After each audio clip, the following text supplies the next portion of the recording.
In today's video, I'm going to teach you how to import audio inside CapCut PC. If you want to add background music, a voiceover recording, or custom sound effects to your video project, CapCut gives you a few very simple ways to do it. In this guide, I'll walk you through the easiest options so you can choose the one that fits your workflow best.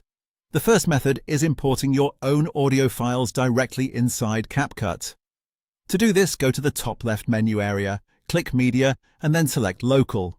From there, click the blue Import button. If you prefer using keyboard shortcuts, you can also press Ctrl and I at the same time. A file window will open and you can browse your computer for the audio file you want to use, such as an MP3 or WAV file. Once you find it, click Open. After the file appears in your media bin, drag it down onto the green audio track below your video on the timeline. This is a great option if you already have your music, narration, or sound effects saved on your computer and want to keep everything organized within the project.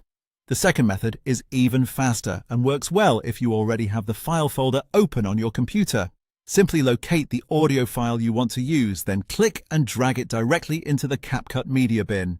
You can also skip that step and drop it straight onto your timeline below your video clip. This shortcut can save time, especially when you're working with several files and want to move quickly. Just make sure you place the audio on the correct track so it lines up properly with your video. The third method uses CapCut's built-in free stock sound library. In the top left navigation bar, click the Audio tab. You'll be able to browse different categories including music and sound effects. As you look through the available options, hover over a track and click the play button to preview it before adding it to your project. This is helpful if you want to test the mood or energy of a sound before committing to it. Once you find a track you like, click the blue plus icon and CapCut will place it directly onto your timeline track. And that's it. Those are the easiest ways to import audio inside CapCut PC, whether you're using your own files, a quick drag and drop shortcut, or CapCut's built-in sound library.